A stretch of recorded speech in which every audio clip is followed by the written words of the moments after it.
Kinshasa égorge un potentiel considérable en savoir-faire de la femme. Et c'est le moment pour vous d'en découvrir. Bonsoir chez vous et bienvenue dans cette émission Diva. Comme chaque semaine, je vous présente une femme. Elle a accepté à cœur ouvert, à cœur sincère, de vous dire les motivations de son travail. Vous savez qui est-elle? Elle est justement une chauffeur taxi. Elle travaille avec une agence en ligne. Nous allons la rencontrer, nous ne sommes pas loin, nous sommes bien entendu à Gombe. Avec elle, nous allons parler de son travail au bord de son taxi bus à Kinshasa. Je m'appelle Passion Kilio. Je suis issue d'une famille nombreuse. Nous sommes à 13 et je suis 10e. 10e, j'ai 2 petites sœurs et un petit frère, le cadet. Mère de 2 enfants, j'ai une fille de 13 ans et un garçon de 7 ans. En tant que mère, premièrement, je fais face à des responsabilités chaque jour. Vous savez, les enfants, il faut s'en occuper. Un enfant ne demande qu'à aller à l'école, qu'à être vêtu, qu'à bien manger. Et c'est tout ce que les enfants demandent. Et les enfants n'attendent cela que de nous, des parents. Donc, bisoba parents, il faut t'offrir un oban. Alors, si tu n'es pas en mesure de le faire, tu envoies ton enfant carrément à la rue. Alors, je me suis retrouvée, c'était au mois de juin l'année passée, je travaillais quelque part et je me suis retrouvée en fin de contrat. Alors, au lieu de croiser les bras, je me suis dit, bon, il fallait faire quand même quelque chose. Mais je ne savais pas jusque-là dans quoi exactement j'allais me lancer. Alors, pendant que je réfléchissais sur quelle activité me lancer, je me suis dit, bon, j'ai ma voiture, je peux faire le taxi en ligne avec. Alors, j'ai commencé à chercher le chauffeur parce que je n'ai pas pensé à moi-même. J'ai commencé à chercher le chauffeur. Le premier chauffeur, il n'a pas répondu à mes attentes. Le deuxième non plus. Le troisième, alors c'était devenu inquiétant parce que le temps passé, moi, j'avais besoin d'avoir une unité de production. J'en ai parlé avec ma sœur, ma petite sœur, celle qui vient juste après moi. Et elle me dit, ben, tu as la solution entre tes mains. J'ai dit, mais comment ça, moi je cherche, ça va faire 2 mois déjà que je cherche, je ne trouve pas de chauffeur. Elle me dit, mais tu conduis bien, non? Tu sais conduire, pourquoi tu ne le feras pas toi-même? Fais-le toi-même. J'ai dit, moi, tu me vois là, moi, en train de faire le taxi, mais tu roules bien. Moi, je te fais confiance, je sais que tu conduis bien, tu as la maîtrise des codes de la route, tout ça, donc fais-le. J'ai dit, bon, je vais y réfléchir. Et je suis rentrée à la maison, j'ai discuté de ça avec mes enfants. Bon, ma fille, elle a déjà 13 ans, elle comprend beaucoup de choses. Elle m'a encouragée, elle dit, maman, tu peux le faire. OK. Et c'est comme ça que je me suis lancée.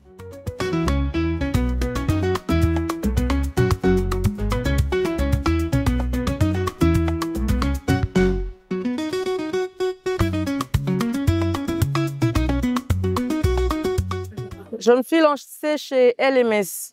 LMS travaille en partenariat avec Yango. Donc, c'est Madame Tracy Botal qui est responsable. Je l'avais contactée directement par téléphone. C'est un ami chauffeur qui m'avait passé son numéro. Parce que mon ami, il est aussi dans Yango. Alors, je l'avais contacté. Je dis, bon, je souhaiterais faire Yango, faire le taxi en ligne, mais comment procéder? Et il m'a mis en contact avec Madame Tracy. Et je suis allée dans son bureau la voir. Bon, il faut le dire, j'étais super stressée parce que je me disais en tant que femme, est-ce que je serais bien accueillie? Est-ce que je serais acceptée? Et à ma grande surprise, lorsque je suis arrivée, j'ai été très bien accueillie. Et elle a juste demandé quelles étaient mes motivations. Et j'ai suivi le processus normal comme tout autre chauffeur. On m'a enregistré, j'ai bénéficié de la formation. C'était une formation d'1 heure du temps seulement, juste comment utiliser l'application. Et le lendemain, j'ai commencé, mais ce n'était pas facile, je vais l'avouer, parce que lorsque j'ai commencé, le lendemain, j'ai allumé ma connexion. J'avais une première commande et j'ai paniqué, j'ai stressé, j'ai tout de suite annulé la commande.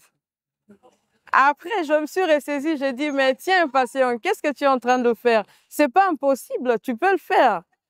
Et j'ai rallumé la connexion. La deuxième commande est entrée ensuite. J'ai accepté. Et c'est comme ça que j'ai commencé jusqu'à aujourd'hui.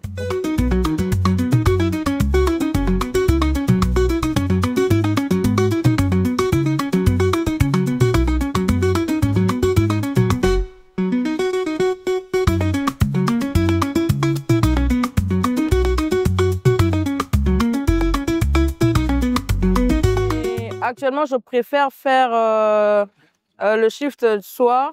Nous, on appelle ça zadio.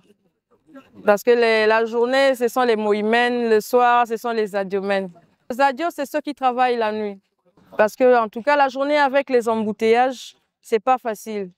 Donc, vous vous retrouvez parfois coincé pendant 2 heures, 3 heures du temps pour un trajet de 10 minutes ou de 15 minutes seulement. Mais vous retrouvez coincé.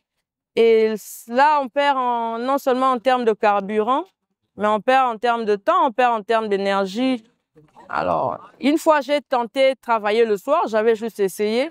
J'ai vu que, en tout cas, la nuit, la circulation, elle est fluide, ça va vite. En tant qu'être humain, la peur, elle est inhérente à l'être humain. On a tous peur de quelque chose. Mais je dirais que j'ai plus peur, non seulement par habitude, mais aussi je prie beaucoup, je fais confiance à Dieu. Donc, avant de sortir, je fais ma prière et je reste confiante, c'est tout. Comme on le dit, qui ne risque rien n'a rien. Bon. Parce que parfois, vous tombez sur des clients qui ne sont pas habitués à voir les femmes, une femme au volant et surtout à ces heures-là. Et carrément, ils vous sortent n'importe quoi et puis ils vous raccrochent. Soit vous arrivez sur le lieu de prise en charge. Et dès que la personne débarque, ah, c'est une femme. Ah non, je ne monte pas. Bon, moi, je considère ça comme une forme de violence parce que, à moi, ça me lèse, ça me blesse. Ouais, ça me choque. Et bon, entre chauffeurs aussi, surtout entre chauffeurs aussi, hein. Entre chauffeurs, vous savez, à Kinshasa, lorsque toi, tu respectes le code de la route, c'est toi qu'on insulte, malheureusement. Malheureusement, donc. Mais bon, on devient habitué. On devient habitué à toutes ces choses. Bon. Quand on sort déjà, on sait qu'on va affronter tout ça.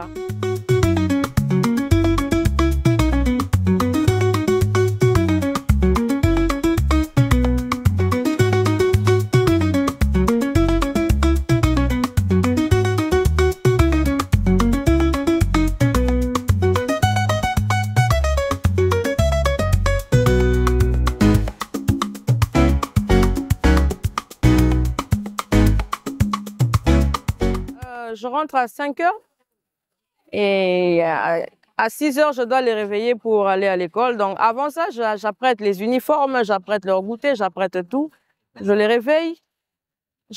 J'en profite en tout cas au maximum de passer du temps avec eux pendant ce temps-là. Il y a à discuter, on discute pendant que je m'occupe d'eux. Et je les dépose à l'école. Ensuite, quand je rentre pour me reposer, je sais qu'à 12 heures, ils seront là. Donc, au moins, je peux passer du temps de 12 heures à 18 heures, parfois à 19 heures avec eux. J'ai le temps de faire à manger, j'ai le temps de faire les devoirs avec eux, on a le temps de suivre la télé, on a le temps de discuter. Et déjà, eux, généralement, en tout cas au plus tard, 21 heures juste, ils sont au lit.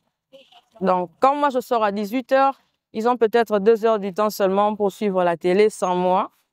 Et après ça, ils iront au lit. L'aînée, elle a déjà 13 ans, elle comprend. Mais bon, je dirais le cadet parce que je ne compte plus faire des enfants. Donc mon cadet, c'est lui qui parfois, je sens qu'il est un peu en manque de moi. Quand il me voit traîner, il est tout content, il dit « Maman, aujourd'hui tu ne sors pas ?» Et parfois je ne sors pas à cause de lui. Même si j'avais envie de sortir, mais à l'entendre comme ça, je dis, ben, je ne sors pas. Je ne sors pas, je reste et il est tout content. Mais après, je discute avec lui, je lui dis, ben, je suis obligée de travailler. Donc, considère ça comme mon nouveau travail. Avant, tu étais habitué de me voir le matin, je vous dépose à l'école, je pars au bureau. Et aujourd'hui, ma voiture, c'est mon nouveau bureau. Donc, tu dois l'accepter. Je fais ça pour vous, pour nous. Et voilà, j'arrive à discuter avec eux pour les faire comprendre. Mais avec le cadet, là, parfois c'est un peu compliqué, mais je comprends. Il a encore 7 ans, il n'a que 7 ans. Bon. Des difficultés, il y en a telles que... Mais la nuit, par exemple, parfois on a des soucis avec nos clients. Hein. On a des soucis avec nos clients parce que dans l'application, il y a quand même quelques mesures de sécurité. C'est juste pour réduire le risque. Parce que le risque zéro n'existe pas, mais juste pour réduire les risques d'insécurité, je ne saurais pas dévoiler ça, malheureusement. Ça, c'est propre à nous, le chauffeur, ça nous protège. Alors, vous arrivez dans un quartier, si c'est une zone rouge, demandes au client, bah, moi, je te fais descendre à tel endroit. Je ne saurais pas entrer dans l'avenue, vu l'heure, tout ça. Et le client se fâche. Non, tu es censé me déposer devant chez moi. Donc, parfois, on ne se comprend pas sur ce plan-là, mais bon, on arrive toujours à s'entendre à la fin. Alors, pour prévenir ou pour pallier à ça, parfois, moi, ce que je fais, je demande en avance. Je demande aux clients, vous habitez vraiment où? Est-ce que c'est sécurisé? Est-ce que je pourrais vous déposer sur le macadam parce que je ne saurais pas entrer dans l'avenue? Si le client est d'accord, ok, on part. Si le client n'est pas d'accord, bon, on annule la commande.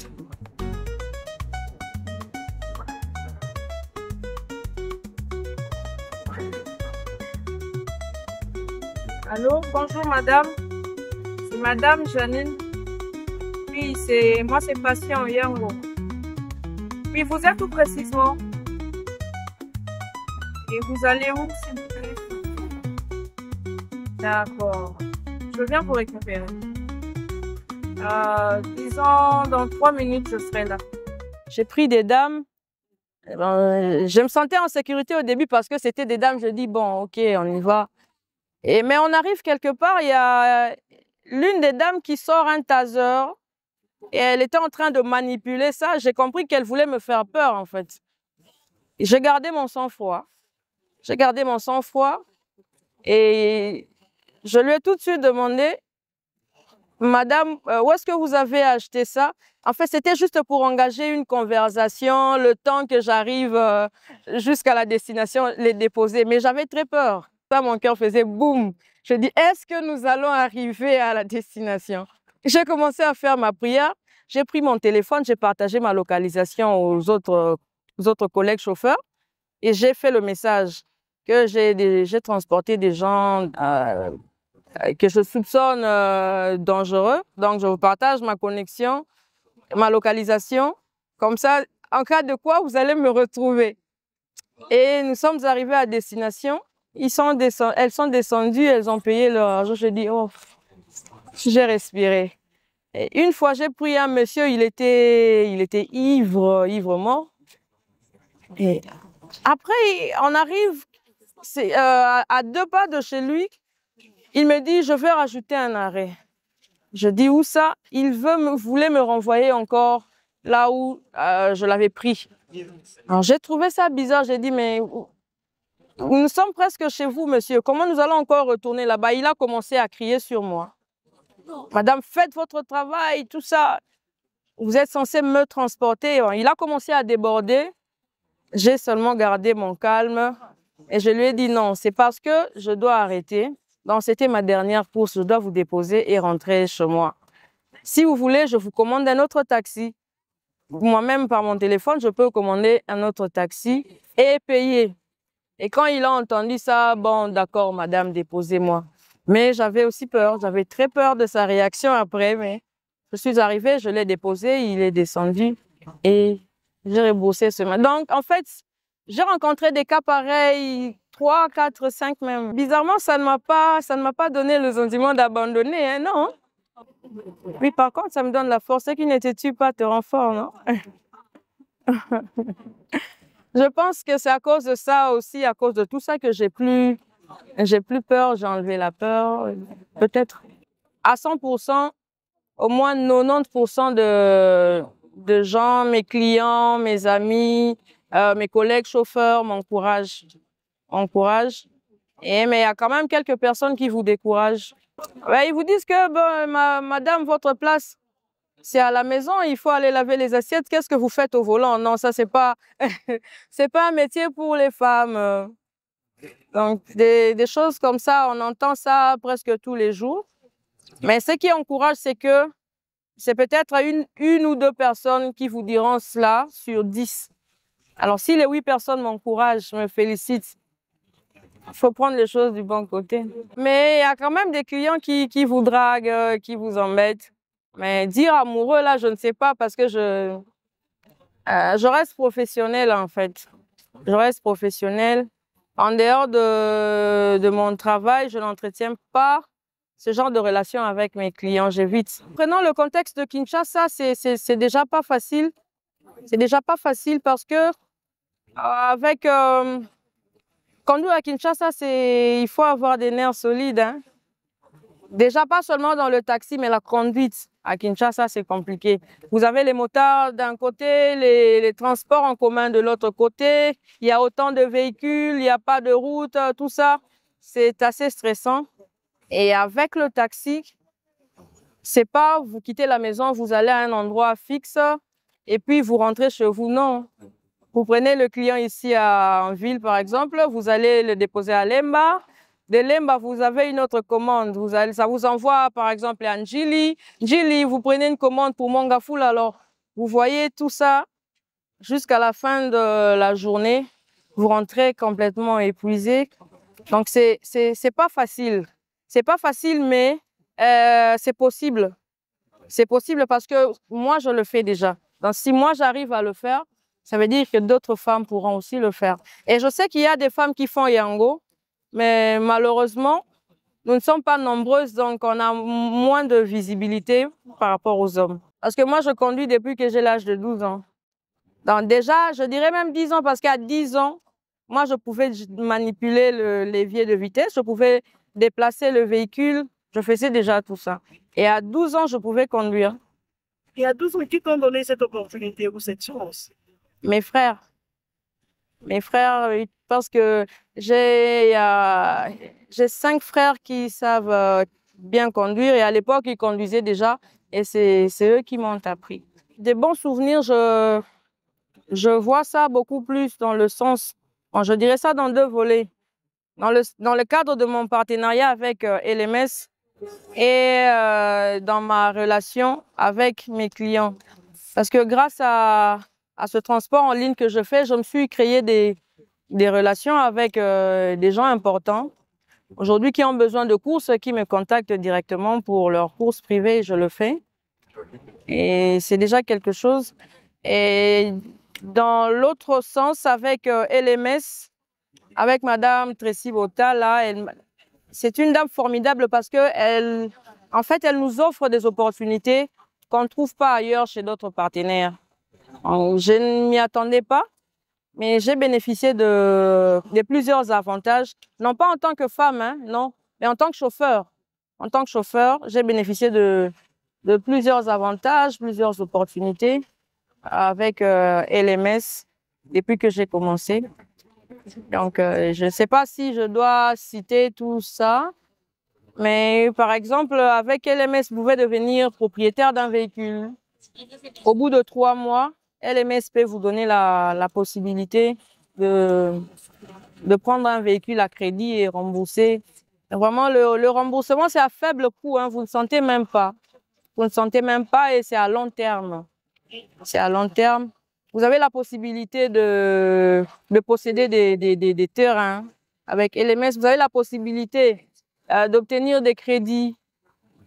Donc, il y a plusieurs bénéfices à travailler avec LMS. Tout à fait, c'est seulement question de pouvoir s'organiser, organiser son temps. Lorsqu'on a le temps libre, il faut vraiment profiter au maximum, hein, de pouvoir passer du temps en famille, avec les enfants, avec le reste de la famille aussi. Il n'y a pas que les enfants, parce que moi, je me retrouve parfois dans des situations où j'ai un target à atteindre dans la semaine, mais il y a une urgence familiale. Alors, tu ne peux pas ne pas aller répondre parce que toi, tu as ton target.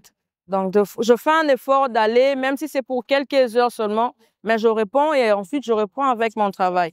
Donc, c'est possible. C'est possible pour une femme de combiner et le travail et la maison, s'occuper de sa famille. C'est possible. C'est possible parce que moi, je le fais, c'est possible. Je ne dirais pas que les clients sont impolis, non. Mais avoir quand même un bon langage, vous savez, Vous voyez une femme au volant, il faut d'abord approcher-la, discuter avec elle, même si vous n'allez pas monter dans son taxi parce qu'elle est femme, mais il faut avoir quand même une certaine manière de réagir pour ne pas la frustrer. Donc, c'est un peu ça. Il y a des clients, surtout ceux qui ont l'habitude de voyager, vous sentez la différence. Donc, tout de suite, quand ils montent dans votre taxi, vous sentez que, voilà, vous échangez, il est à l'aise avec vous, il est gentil avec vous, il vous félicite. Mais par contre, il y a d'autres clients qui ont des réactions. Ça peut même t'énerver, mais bon, on reste professionnel, on garde le calme, même si à l'intérieur, là-bas, ça bouillonne. On sourit, on essaie d'être gentil. Mais il faut que de leur part aussi, qu'ils puissent avoir un minimum, bon, savoir respecter les chauffeurs. Bon, pas seulement moi, hein, pas seulement moi en tant que femme, mais il y a des chauffeurs hommes qui se plaignent aussi du comportement des clients vis-à-vis d'eux. Il y a des clients qui pensent que, bon, puisque tu es chauffeur, donc tu es censé exécuter à la lettre ses désirs, ses besoins, ses attentes, ou je ne sais pas quoi, alors que c'est pas ça. C'est pas ça. Le respect, il doit être mutuel. Je te respecte en tant que client, tu me respectes aussi en tant que chauffeur. Ma voiture, c'est mon bureau. Je te reçois dans mon bureau, tu viens avec respect. Lorsqu'il pleut, les coûts, la tarification change. Donc, les prix augmentent, ça triple même. Et les clients pensent que c'est la faute du chauffeur. Alors que ce n'est pas la faute du chauffeur, c'est la faute. Bon, c'est même pas la faute de l'application, mais c'est l'application qui calcule le coût. Parce que lorsqu'il pleut, il y a une forte demande. Et quand il y a une forte demande, les prix aussi augmentent. Et ça, les clients ne comprennent pas, les clients se plaignent. Et parfois, lorsqu'ils tombent chez vous, pour une course qui se termine, paf, 5 000 francs. Ah, mais l'autre fois, j'avais pris un monsieur et il termine sa course comme ça, c'était 40 000 francs. Et moi, je pose la question, madame, il y avait embouteillage ou il faisait quel temps? Il pleuvait? Oui, il pleuvait. Je dis, mais c'est normal. Et là, vous essayez d'expliquer le client comment est-ce que l'application fonctionne. Parce que nous, on a bénéficié de la formation, on comprend. Mais le client, il télécharge tout simplement son application, il commence à lancer des appels et parfois, ils ne comprennent pas. Ils pensent que c'est la faute au chauffeur ils pensent que c'est la faute du chauffeur, alors que pas forcément. Je suis quelqu'un de... Non, je suis très tolérante. Je suis très, très, très, très patiente. Moi, je m'énerve difficilement. Hein. Je m'énerve difficilement. Même mon entourage, ils le savent. Moi, quand tu me vois bouillonner, ça veut dire que, en tout cas, tu as vraiment dépassé les limites. Et bon, être gentil, ça, c'est au client de témoigner, je ne sais pas, mais je sais que je suis gentil. Je sais que je suis gentil, je sais que je suis poli. Avec ce domaine, j'ai découvert les pièces de rechange des véhicules, combien ça coûte, quelles sont les pièces de rechange qu'on change le plus souvent, tout ça là. J'ai découvert, je commence à m'y intéresser et je pense me lancer dans ça, dans la vente justement des pièces de rechange des véhicules, mais aussi avoir créé une société, je ne sais pas, d'auto-école où je permets aux gens de venir faire leurs apprentissages parce que plusieurs personnes m'ont proposé ça, surtout les femmes m'ont proposé ça, de les apprendre à comment conduire. Ouais. Et ça m'a inspirée. Je me suis dit, bon, pourquoi pas faire ça aussi? Et si Dieu le veut, pourquoi pas créer une entreprise des chauffeurs mais femmes, oui, une agence, pas forcément comme Yango, mais recruter par exemple des femmes qui travaillent pour vous en tant que chauffeur et vous signez des contrats avec des entreprises, des ONG, tout ça. Eux, ils louent vos véhicules et vous avez des femmes comme chauffeurs. Moi, je dis toujours, pas seulement aux femmes, mais je dis aux gens, il ne faut jamais dire que je n'ai rien. Pour commencer, je n'ai rien. Non, on a toujours quelque chose. Pour commencer à faire, exercer un métier ou travailler ou quoi, il ne suffit pas d'avoir... Les gens pensent qu'il faut avoir beaucoup de moyens déjà, beaucoup d'argent pour se lancer, tout ça. Non. On a d'abord la tête, on a le cerveau. Il suffit de regarder en soi qu'est-ce qu'on est capable de faire, peut-être sans moyens financiers. Qu'est-ce que je suis capable de faire? Moi, j'encourage les femmes, par exemple, les femmes de ménage. Elle a ses enfants, elle a ses capacités. Elle va frapper dans une porte pour demander du travail comme femme de ménage. J'encourage ce genre de choses. Ça ne demande pas d'avoir déjà des moyens. C'est juste la tête et se dire que je peux. Parce que beaucoup de femmes pensent que la femme doit forcément vivre sous la dépendance financière ou quoi. Non, c'est faux. La femme peut aussi chercher, la femme peut se battre. Donc, les femmes, il faut s'élever.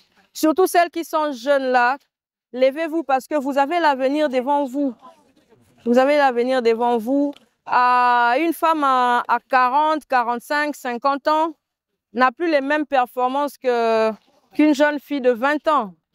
Ouais, donc moi, je les conseillerais, au lieu d'aller se prostituer, au lieu d'entrer dans des réseaux bizarres où voilà, ils veulent gagner de l'argent facilement. Cherchez un métier noble où vous gagnez de l'argent dignement. C'est possible. C'est possible. Donc moi, je les encourage déjà dès leur jeune âge de s'élever, de chercher à travailler, de chercher à faire quelque chose, de ne pas rester croiser les bras.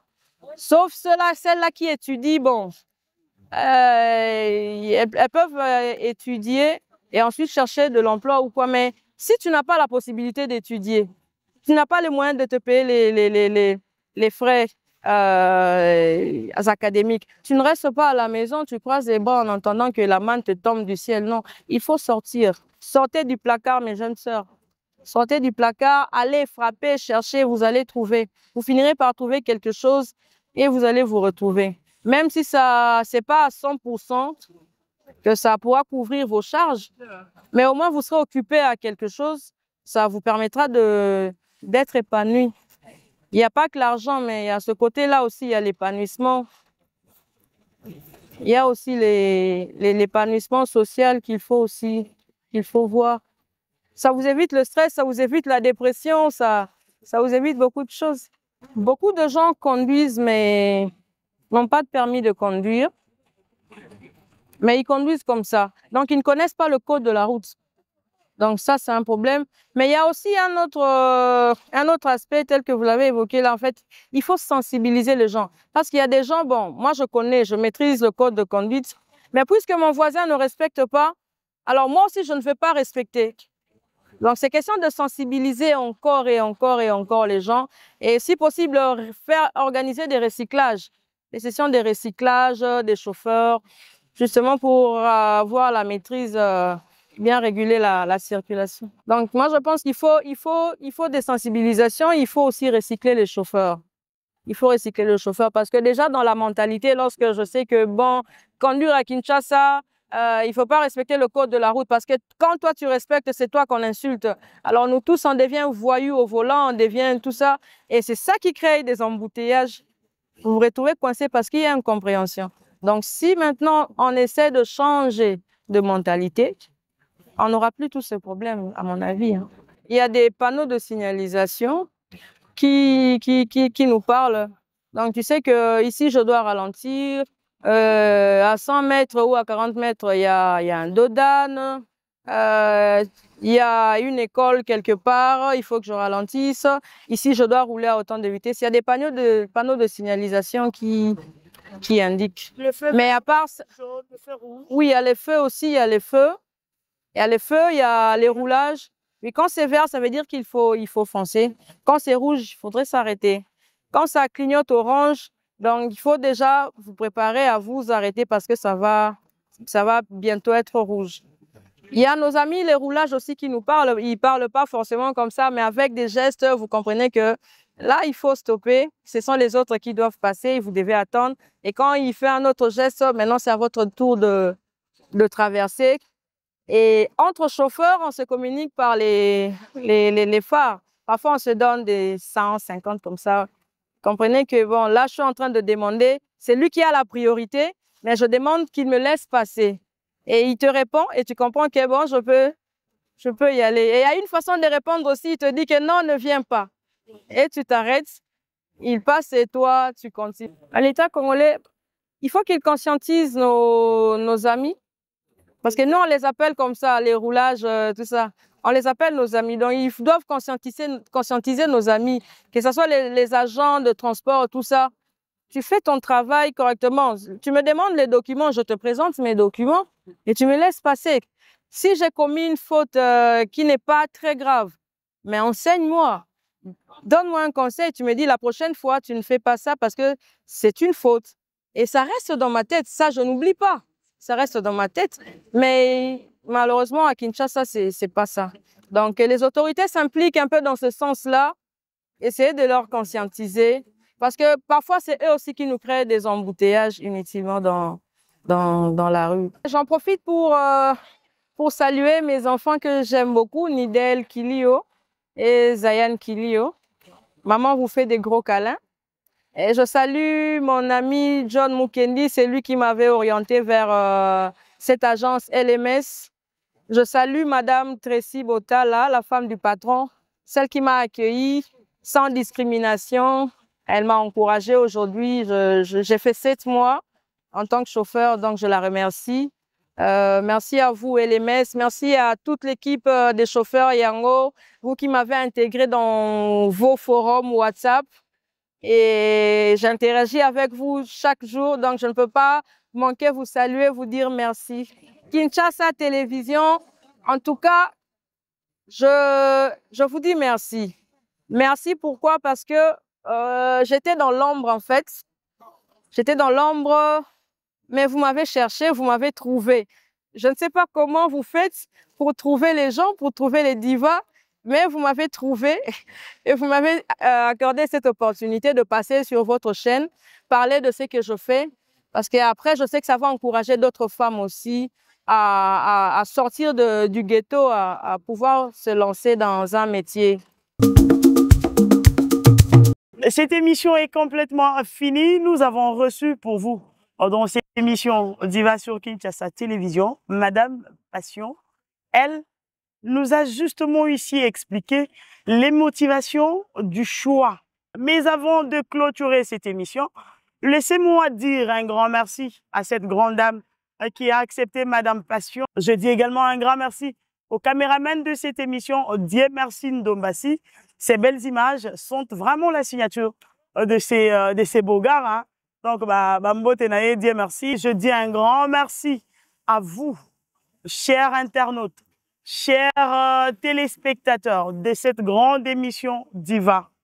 Ce n'est pas magique pour nous avoir. Il suffit seulement de nous contacter au numéro qui s'affiche au bas de vos écrans. Nous, avec notre équipe, nous viendrons vous célébrer en tant que femmes exceptionnelles. Le numéro prochain de cette émission Diva, c'est fixé pour le mercredi 20h30 sur Kinshasa Télévision.